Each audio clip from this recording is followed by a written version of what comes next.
Welcome back mga kalingap, kaibigan. Update tayo. Edo, umayag na. Kalabting itong si Bridget. Beyonce, sobrang selos ng nalaman nito. Ito ang bagong date dahil napagalaman natin na mayroong bagong love team itong si Eds at walang iba kundi itong si Bridget.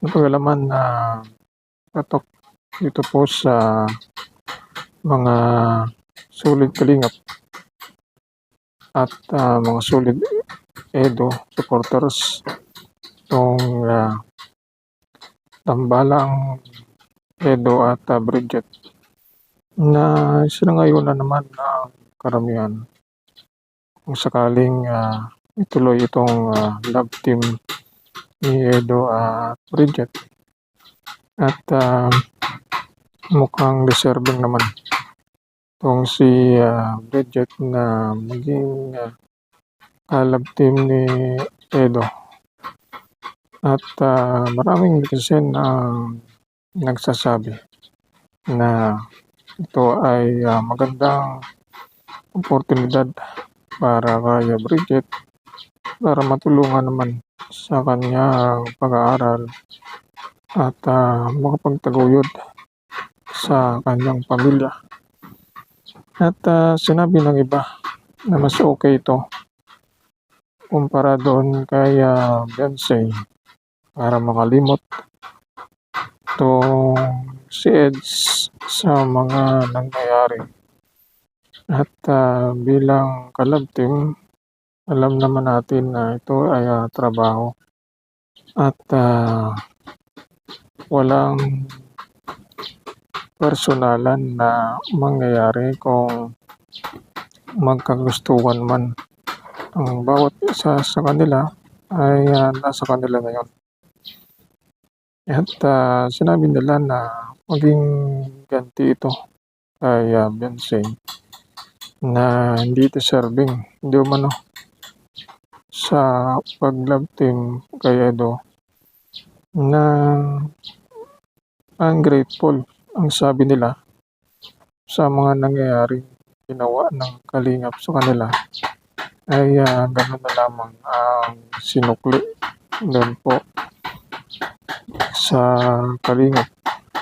Kaya ito na sinabi nila na itong love team ay magandang strategy para makatulong dito sa mga beneficiary sa kanilang pag-aaral, makakuha ng mga sponsor ang matustusan itong kanilang mga pangangailangan. At mukhang si Beyonce ay kawalan itong pag-alis sa kalingap.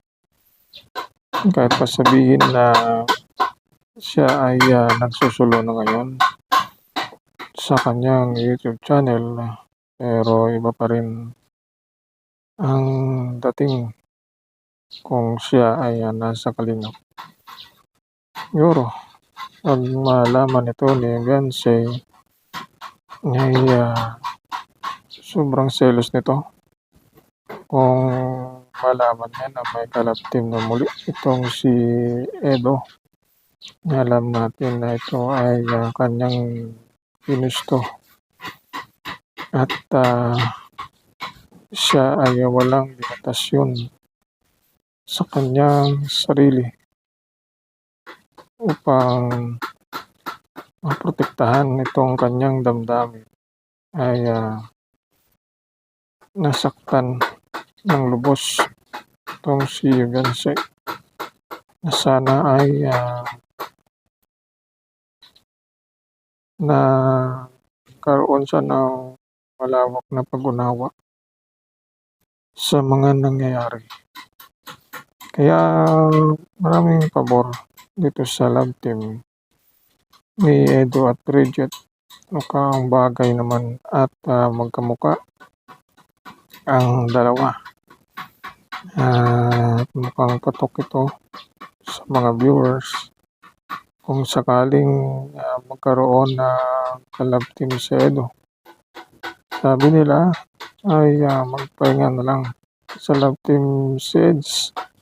Pero kung ito naman ay trabaho o walang personalan, kung makakatulong naman ito sa mga beneficiary, ay bakit hindi pwede naman na ituloy at magkaroon ng collab team sales kahit pa na bigo at hindi successful ang mga collab team, hindi nagtagal, kung baga ay kusang may problema bago magkahiwalay itong collab team, pero hindi naman natin masasabi na ito ay mangyayari kasunod ng mga collab team ni Eds.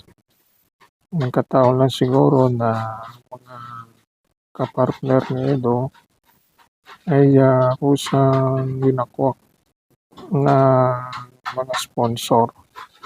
Pero kung dito kay Bridget, naging maganda naman ang resulta at makakatulong.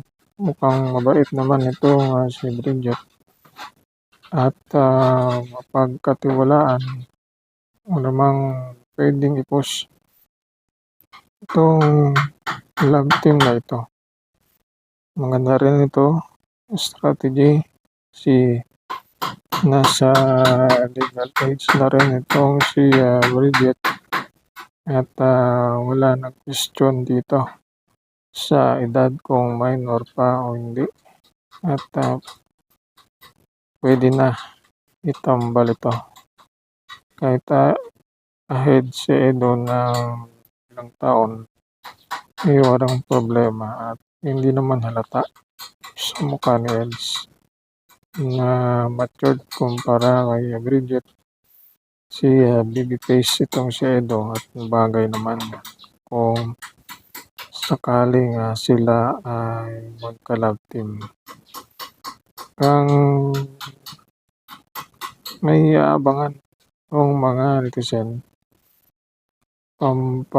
good vibes, pampakilig at pampatanggal stress. At sabi nga nila, i-push na yan para lalong mainggit at magselos ang si Beyonce sa kanyang pag-alis sa kalingap at ang ito ay pinagplanuhan pa at pinagbutuhan sa pulso ng masa kung ito ay matutuloy.